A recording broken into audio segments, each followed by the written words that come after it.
Buenos días para todos y todas. Bueno, quiero comenzar primero esta intervención pues agradeciendo la participación de ustedes, el esfuerzo conjunto que hemos hecho algunos profesores por sacar esto adelante. Esperamos que se vea reflejado en que alguno de ustedes por lo menos se tome el atrevimiento de probar algo diferente en sus cursos. Esa es como nuestra finalidad. Estoy vinculado a esta universidad hace 12 años casi ya, en calidad de profesor. Y en el momento que llegué a la universidad, pues mi experiencia como docente era prácticamente ninguna. Donde hice mi formación de posgrado, pues tuve la alternativa de ser profesor en una asignatura durante un año. Y esa era toda mi experiencia docente. Llegué aquí lleno de preguntas, lleno de interrogantes, lleno de dudas, lleno de retos y esperanzado en que lo iba a hacer lo mejor posible, como todos ustedes. Conté con la maravillosa suerte de que en ese momento uno de mis profesores tutores era, yo diría, de las personas que más juiciosamente se ha dedicado al estudio de la pedagogía y la didáctica en esta universidad. Les hablo del profesor César Chávez. Él y otro grupo de amigos, el profesor Gabriel Uribe, que vendrá mañana, el profesor Jorge García, pues me recibieron de una manera muy apropiada para mí y realmente con ellos pude hacer todo ese proceso de catarsis, transformación y adecuación de lo que a hoy son mis cursos de una manera acompañada. Poder discutir con estas personas de gran experiencia el cómo abordar cada uno de mis cursos, el cómo poder introducir esas alternativas a mis cursos, el qué es lo que espera verlo en los estudiantes, qué es lo que yo como profesor debo modificar para que esos estudiantes realmente vean lo que yo pretendo que visualicen en el curso. Fue para mí, yo creo que la mayor ventaja en el momento de mi vinculación acá. Entonces el hecho de que ustedes estén aquí, muchos de ustedes recién vinculados a la universidad, considero que es una valiosa oportunidad para que todo lo que estamos contando aquí, que son experiencias que algunos de nosotros nos hemos atrevido en algún momento a implementar en nuestros cursos, sea para ustedes algo que los motive a ver en sus cursos la posibilidad de experimentar. Y siempre con el fin último de lograr el aprendizaje en sus estudiantes. Obviamente con el tiempo vienen algunos elementos adicionales que son de cuidado. La evaluación docente, o sea, cómo nos están viendo nuestros estudiantes. Entonces uno siempre se preguntará, bueno, realmente si hago cambios, ¿eso se verá reflejado en la calificación al final del semestre? Con seguridad que sí. Pero de esos cambios, de esas pruebas, de esos experimentos, es que uno va afinando esos cursos. Y llegará un momento en que el curso ustedes lo tienen en el punto que lo quieren tener, en el punto en que los estudiantes realmente están aprendiendo lo que ustedes consideran importante que aprendan. Pues el título demarca, yo diría que el curso con el que mayor experimentación he hecho, pero no es otra cosa que una disculpa de cómo mostrarles a ustedes cuál ha sido el proceso de transformación y a lo que a hoy es este curso y los resultados que desde mi punto de vista han sido exitosos para mí como profesor y para mis estudiantes. Voy a empezar a hacer un resumen muy básico y no con el ánimo mucho menos pues de formar aquí a nadie en mecánica de sólidos, pero sí para que entiendan la dimensión de lo que es el curso. El curso en mecánica de sólidos básicamente trata de identificar un estado de esfuerzos en un elemento y a partir de ese estado de esfuerzos decir si eso va a fallar o no va a fallar. Una pieza de una máquina, un componente de un dispositivo, básicamente eso es. Finalmente nosotros como ingenieros, cuando estamos en el mercado laboral, recibimos remuneración por las decisiones que tomamos. No por los cálculos que hacemos, las matrices, los vectores, nada de eso. Nos pagan por las decisiones que tomamos. Y obviamente las tomamos con base en un montón de cosas como estas, que muchas veces se quedan en modelos analíticos, ya con el avance tenemos la posibilidad de modelos computacionales y cada vez tenemos más herramientas para que a la hora de tomar esa decisión sea una decisión acertada. Entonces, en esa dimensión yo valoré mi asignatura como una asignatura clave en la formación de nuestros estudiantes de ingeniería mecánica. Y cuando le doy esa dimensión, realmente estoy priorizando dentro del componente formativo de los estudiantes de ingeniería mecánica algunos conocimientos, conceptos que ellos deben desarrollar y adquirir. En ese orden de ideas, entonces empiezo a hacer una valoración. Estoy hablando de 2003, cuando me vinculé aquí. Digo, bueno, realmente este curso, ¿qué tiene en común con todos los otros cursos de ingeniería? Y lo que hago es que desagrego, desacoplo el papel del profesor y el papel del estudiante. Y vuelvo atrás cuando yo era estudiante y me veo en esta situación. ¿Cuál es la participación del profesor? Típicamente estamos frente a un tablero, escribiendo. Hemos avanzado, hemos pasado a hacer diapositivas, láminas, presentaciones, y muchas veces nos quedamos ahí. No trascendemos al siguiente nivel. No nos preguntamos realmente cuánto de esto que está aquí en ese tablero, cuánto de esto que está aquí en estas presentaciones realmente le llega al estudiante. Cuánto de eso que yo quiero transmitir le está quedando al estudiante. Cuánto de lo que yo represento en estas láminas él es capaz de interpretar, él es capaz de aplicar, él es capaz de replicar. Cuando nos quedamos en ese papel, simplemente de cumplí mi tarea porque puse en el tablero algo que yo considero importante, no puse en el tablero, en la diapositiva, algo que considero importante, y que allá el estudiante se arregle como pueda, estamos dejando de lado una parte importante de ese proceso. Cuando voy al otro lado, al lado de los estudiantes, digo, bueno, ¿cuál es el papel del estudiante? Profesor, igual, al tablero, copiando lo que él considera importante. Papel del estudiante, allá sentado, transcribiendo lo que el profesor cree que es importante, pero que el estudiante aún no sabe si realmente es importante o no. Y la frase típica: profe, no borre, no he terminado de copiar.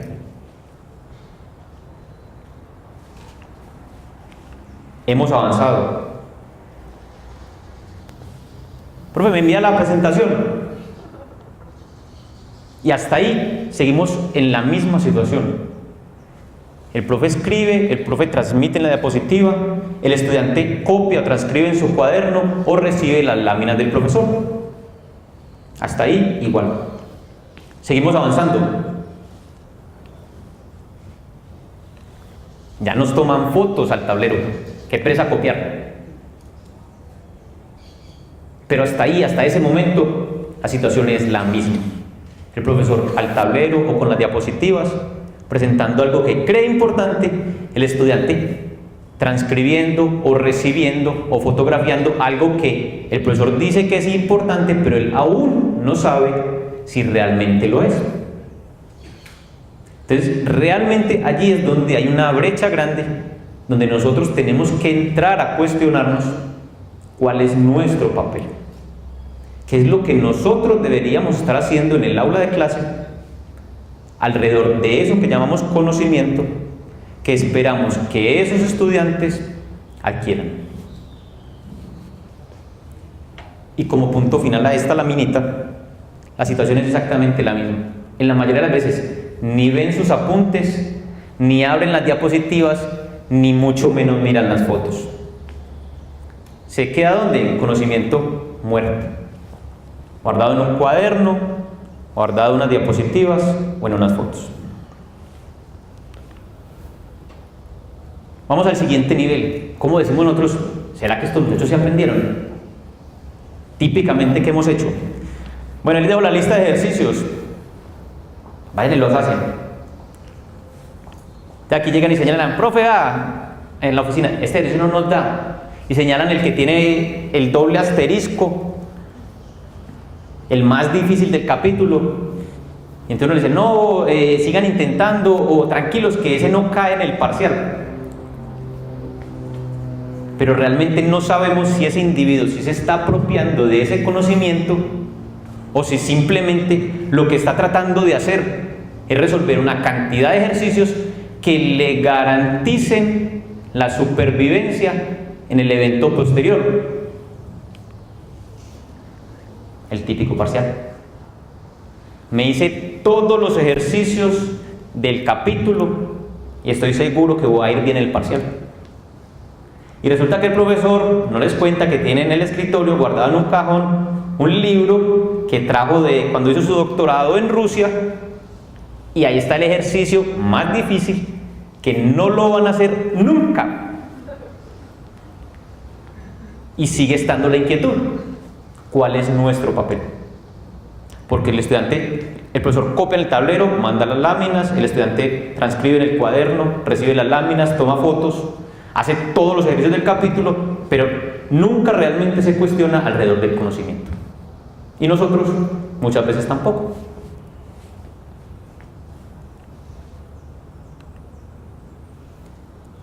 Y yo creo que este fue el reto mayor cuando empecé a transformar este curso.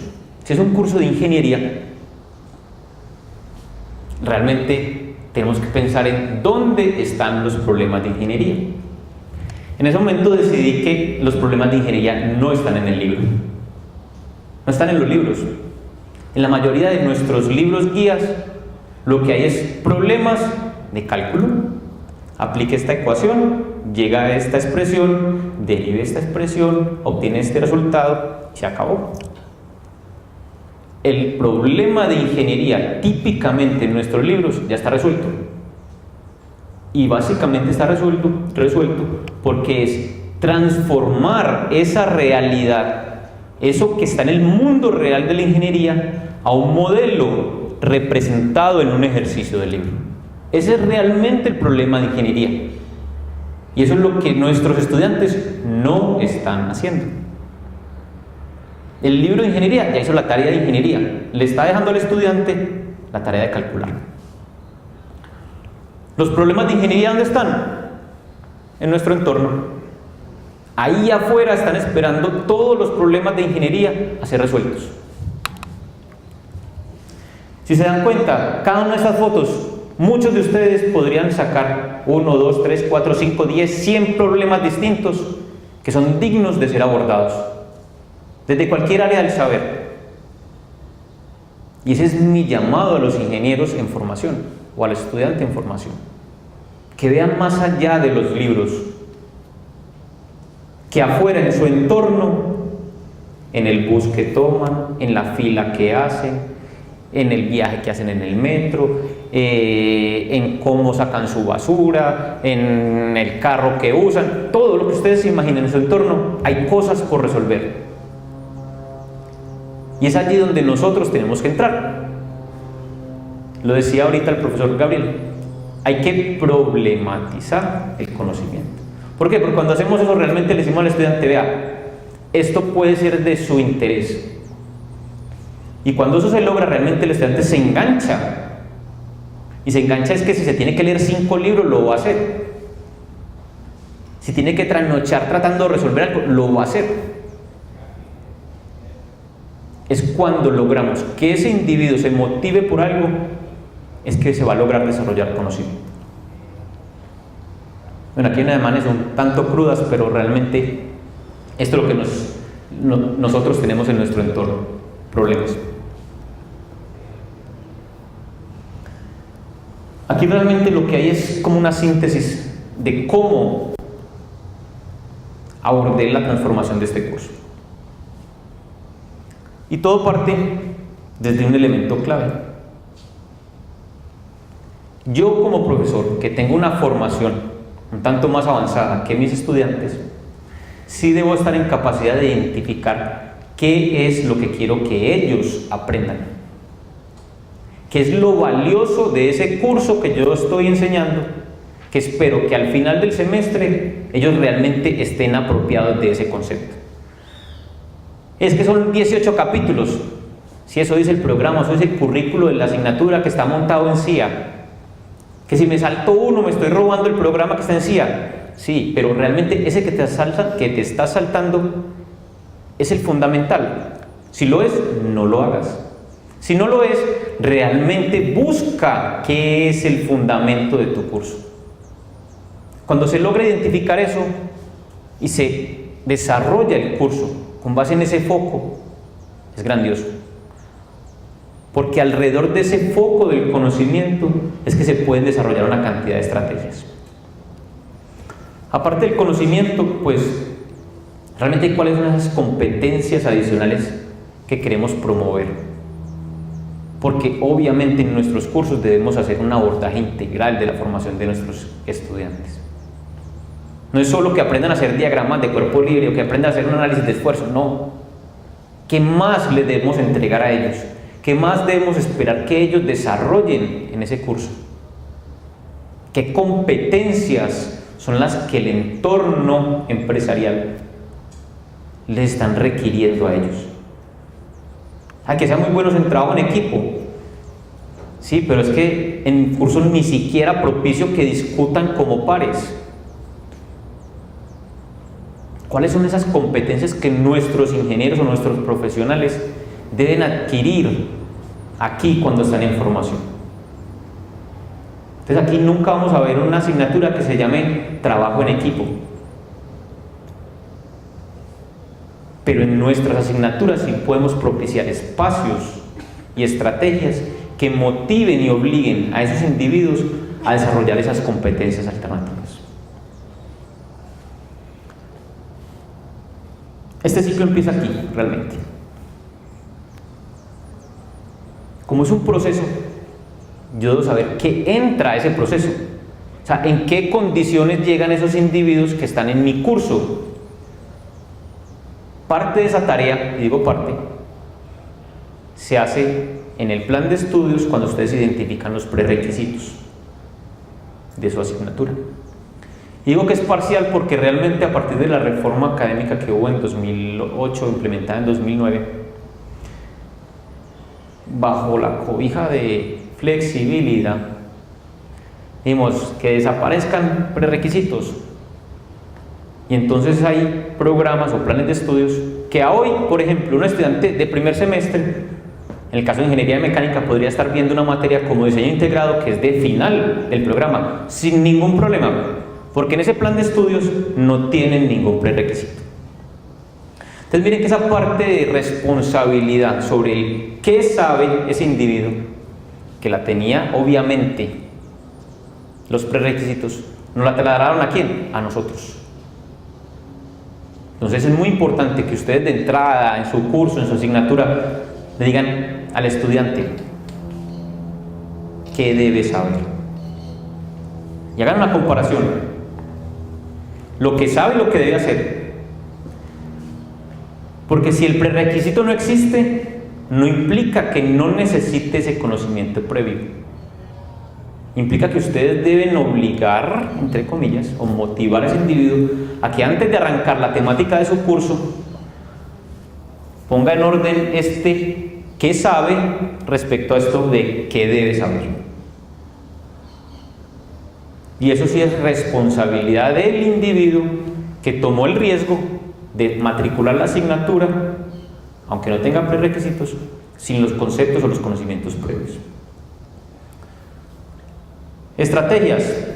La más sencilla es, siéntense a conversar. En su primera clase les dicen, deberían saber de esto. El que no, lo motivo a que o se ponga al día o cancele la materia y vaya a ver esta otra asignatura que le permite desarrollar ese conocimiento. Si se quedan, responsabilidad del estudiante.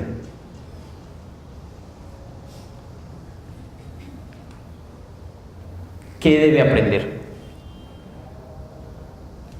¿Cuál es el concepto o conocimiento clave del curso? ¿Qué es lo que marca la diferencia entre el antes de la asignatura y el después de ella? ¿En qué lo transformo yo una vez visto ese curso, ¿qué es lo que ese curso le aporta a él en su formación como ingeniero o como profesional? Esta es nuestra tarea, esta no es del estudiante, esta es nuestra tarea, identificarlo claramente. Y cuando nosotros lo tenemos claro, le podemos decir a ese individuo qué esperamos que él desarrolle en ese curso. ¿Cómo lo va a aprender? Nuestra responsabilidad. Es decir, ¿qué maromas, qué estrategias voy a establecer yo en mi curso para que ese individuo realmente logre aprender esto? Y ahí se va muy de la mano de cuáles son las habilidades de cada uno de nosotros. ¿Qué soy capaz yo de hacer para que ese estudiante se apropie y desarrolle este conocimiento? A algunos les funciona jugar en clase, a otros les funciona hacer 5 parciales, a otros les funciona hacer talleres, a otros les funciona hacer quizzes todos los días. Cada quien debe definir cuál es la alternativa metodológica para que ese individuo estudiante pueda adquirir ese conocimiento. Y es la razón de ser de nosotros aquí, hoy, mostrarles algunas alternativas que algunos de nosotros nos han dado buenos resultados. Finalmente, hubo aprendizaje. O sea, ¿qué sale de este proceso? Evalúo qué entra, defino qué debe pasar allá adentro, ¿qué sale?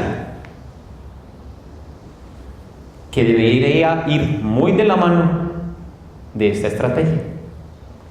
Debo ser coherente entre esas metodologías que pretendo implementar y cómo voy a valorar esa apropiación del conocimiento una vez finalizado. A manera de ejemplo, el curso que tomé como base de mecánica de sólidos, realmente empiezo por definir qué espero yo que esos estudiantes aprendan en ese curso. Entonces, para mí es importante que así el curso en sí aparece con 12 capítulos del libro del Hibeler, yo no me estoy fijando en el capítulo, en los cuantos capítulos, no. Para mí es de interés que este es el foco del conocimiento. El individuo debe aprender a hacer un análisis de esfuerzos sí o sí. Se lea 1, 10, 12, 15, 20 capítulos del libro que quiera, pero esta es la finalidad del curso: hacer un análisis de esfuerzos. Y de aquí para adelante, pues básicamente he visto ahí 2 o 3 competencias, pero cada uno dirá cuáles son las competencias adicionales que uno espera que ese curso permita desarrollar en el estudiante. ¿Qué sabe? Conversadito con ellos, he identificado esto. Tienen deficiencias en estática, que es todo el manejo de fuerzas, y en representación, todo el manejo de interpretación, representación de componentes mecánicos. Si vamos a hacer análisis de esfuerzos sobre componentes mecánicos, debo estar en capacidad de identificar fuerzas, calcular fuerzas y representar e interpretar sistemas o dispositivos mecánicos. ¿Qué encuentro? Tienen fortalezas en cálculo. Este es un curso más o menos de 6º semestre, ya han cursado en la mayoría todo lo parte de ciencias básicas y es importante. ¿Qué debe saber? Cuando les digo qué debe saber, les estoy diciendo, si no han tomado el curso de estática porque no es prerequisito, les recomiendo que se vayan a ver el curso de estática. Si se quedan, van a ver 2 cursos al tiempo y solamente les vamos a calificar por 1. Si no saben ni representar ni interpretar planos, va a ser muy difícil que puedan comunicarse conmigo en términos de ingeniería. ¿Cuál es el dispositivo al que les están haciendo el análisis? Y si nuestro lenguaje de comunicación son los planos, si no tienen el dominio sobre esa temática, no va a haber comunicación. Vuelve y juega. ¿Qué debe aprender? Análisis de esfuerzos, desarrollo de modelos de esfuerzo, deformaciones y teorías de falla. Algo genérico. ¿Cómo lo aprenden? Esta sí es mi estrategia que definí para este curso. En esta estrategia, pues, obviamente tiene que haber un fundamento teórico. porque no le va a pedir a un individuo que haga un análisis de esfuerzos sin ni siquiera saber qué es un esfuerzo. Entonces, obviamente en el curso hay un desarrollo temático de los conceptos asociados al análisis de esfuerzos. Pero ese desarrollo temático es algo complementario, y lo veo en ese sentido, a la segunda parte de la estrategia, que es un proyecto aplicado. Cuando al final del semestre entregan algo del proyecto que dicen aplicar los conocimientos del curso en el proyecto, les digo, no, es al contrario. Ustedes desarrollaron conocimientos en el proyecto. Entonces, esa estrategia realmente obliga a que haya un barrido de lo conceptual, teórico, necesario para el proyecto, pero volcado a ser aplicado en el proyecto. Este proyecto tiene unas particularidades y es lo que realmente motiva al estudiante. Este proyecto, desde el primer día de clase, ellos deben conformar grupos de trabajo. Que si son de 3, que si son de 4, que si son de 5, que si son de 10, no hay problema, porque ellos mismos se autogestionarán. ¿Qué quiere decir eso? Que ellos se controlan y son los encargados de eliminar el que no está trabajando. Ya les explico en detalle esto. Hacen una planeación detallada del proyecto. Detallada es, semana por semana, me dicen qué van a estar haciendo de ese proyecto, con unas particularidades de esa programación. Debe haber una descripción de actividad y resultado medible y unos responsables de la misma. ¿Qué implica eso? Que el individuo debe tener claro cuál es el alcance de su proyecto, ser capaz de planear el desarrollo de un proyecto, ser capaz de hacerle seguimiento al avance de un proyecto. Estos proyectos aplicados, ellos deben buscarlos en la industria. O sea, irse a una empresa, o sea, al área de mantenimiento, al área de producción, decir, necesito hacer un análisis de esfuerzos sobre un componente de una máquina. Ahí tenemos responsabilidad también, es acompañar esa selección del proyecto. ¿En qué sentido? Como el estudiante está empezando el curso, no tiene la dimensión completa de lo que puede ser la dificultad de un análisis de esfuerzos sobre un componente mecánico. Entonces ahí es muy importante nuestra participación, de tal forma que el alcance del proyecto sea acorde con lo que se quiere en el curso. Muchas veces hay que hacer cartas para las empresas, muchas veces hay que visitar las empresas, hay que reunirse en las empresas. Total, esa selección del proyecto obliga a que estos individuos, estudiantes, interactúen en calidad de pares con ingenieros de la industria. Una vez seleccionado el proyecto, una vez planteado un cronograma detallado de la asignatura, del proyecto, empieza el desarrollo del mismo. Y el desarrollo es progresivo, en el sentido que debe ir avanzando en la parte conceptual del curso e ir aplicando en el proyecto. Al mismo tiempo tiene unas etapas propias o particulares este proyecto, que son controles de avances. Es donde nosotros como profesores debemos intervenir y ver si realmente estos individuos van por el camino correcto o no, si están ajustados a la planeación que hicieron o no, si debo reorientar el desarrollo del proyecto o no.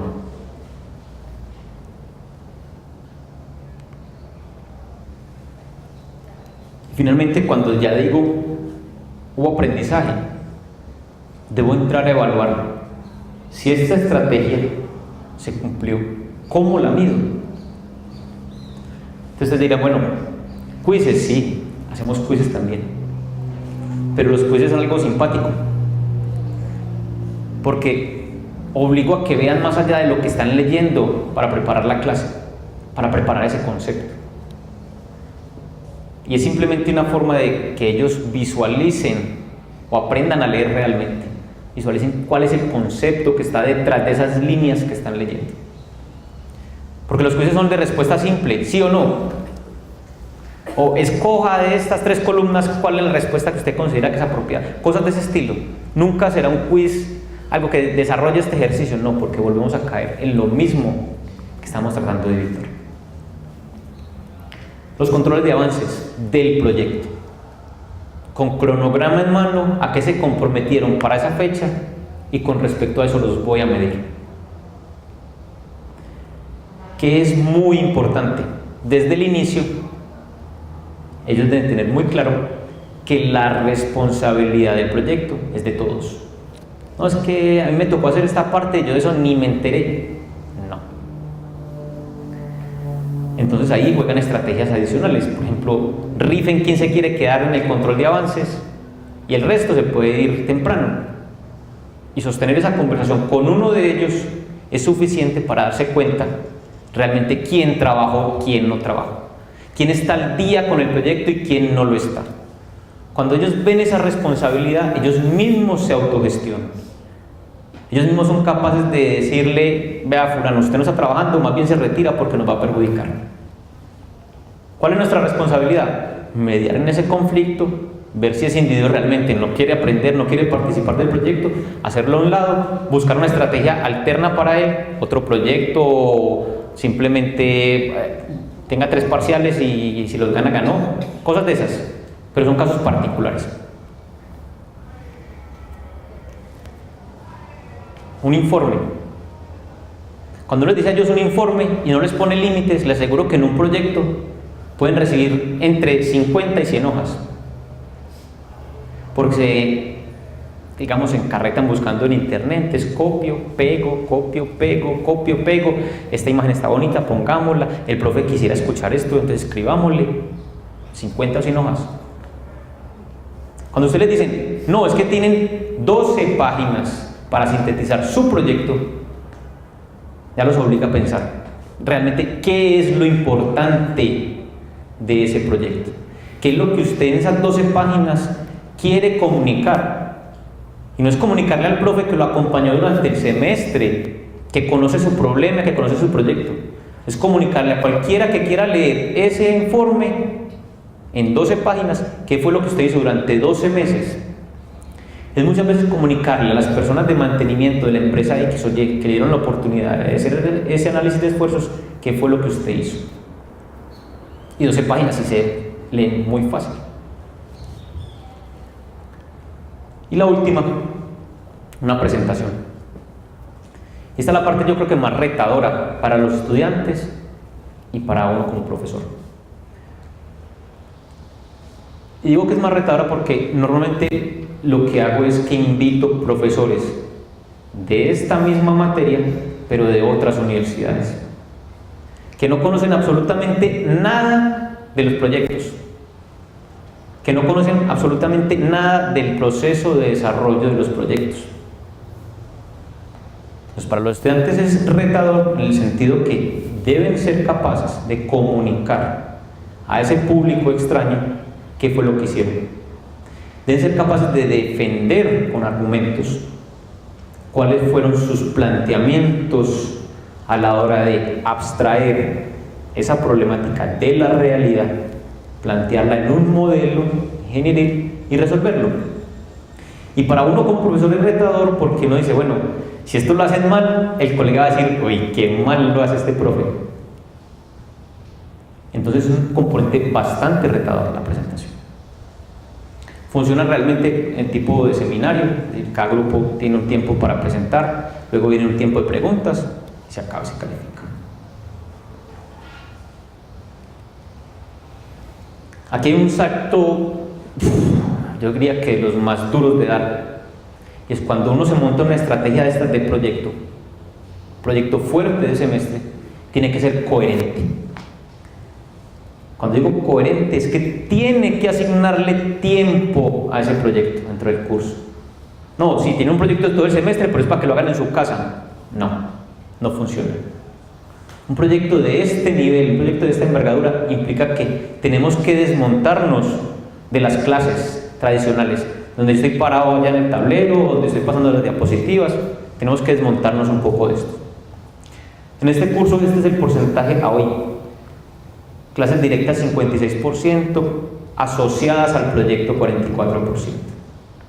Entonces de ahí la importancia de que ustedes puedan definir qué es lo clave de su curso, qué es lo clave de su asignatura, porque habrán cosas que ustedes obligatoriamente tienen que darle de baja.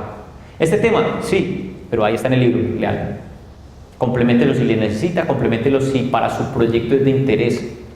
Pero lo importante, aquí está.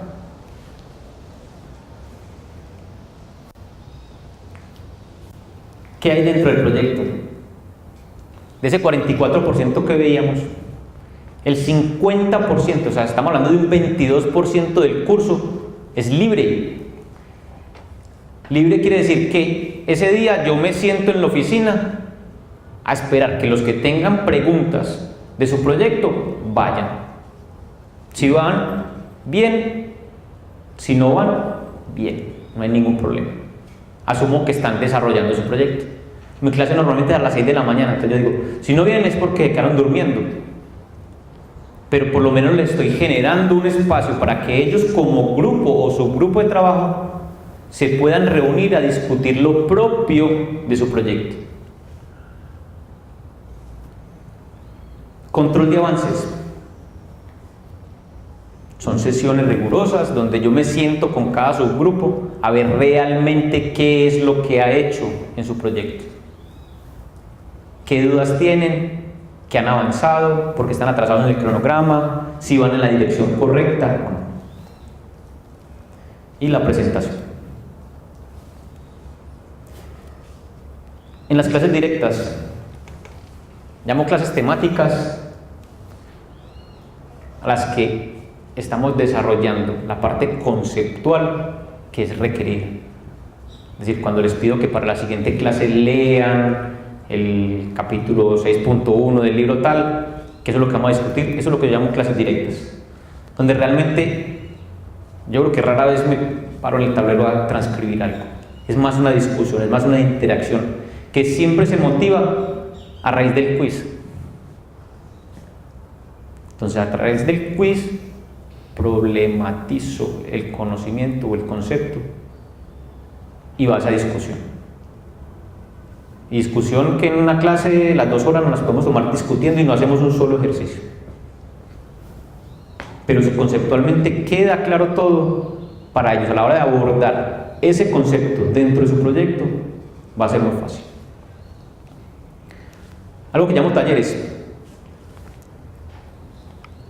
Son espacios donde realmente, a la luz del proyecto o de ejercicios, si se quieren ver que ellos tengan dudas, los podemos resolver. Si yo sumo este pedacito de talleres con esta parte de proyectos, el curso está dividido en dos, 50 y 50. Un 50 donde digamos que yo tengo participación muy activa, muy de, listo, este es el concepto, vamos a desarrollarlo, vamos a discutirlo, y el otro 50 donde está volcado a una participación más activa de parte de los estudiantes, donde vamos a discutir de su proyecto, de su problema, de sus dudas, de lo que no les da, de los que deben abordar, etc.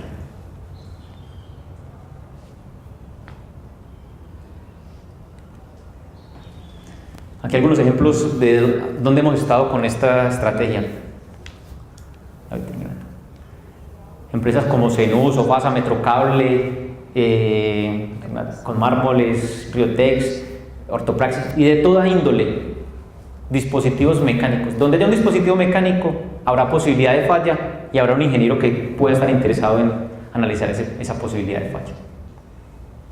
Entonces, que estos individuos, estos estudiantes, se enfrenten a problemas de ingeniería en la industria local ya es una ganancia.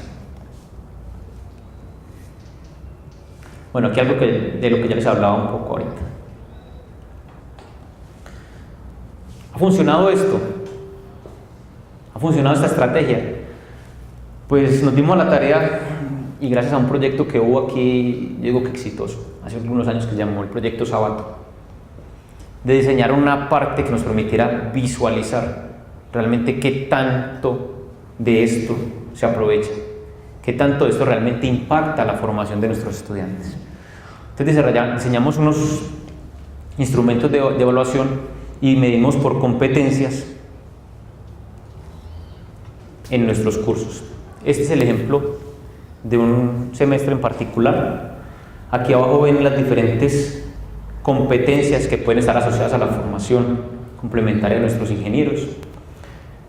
La barra amarilla es lo que los estudiantes valoran como un desarrollo alto de esa competencia.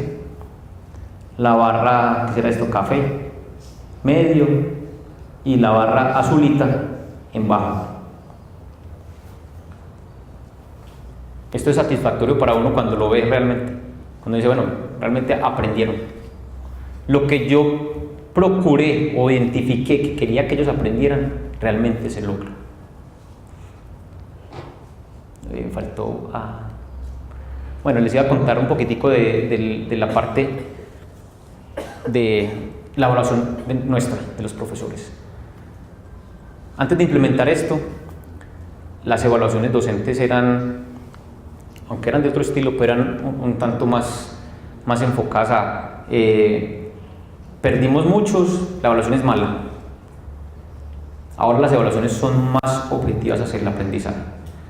Cuando uno se pone a leer realmente los estudiantes que escriben al final, realmente valoran estrategias como estas.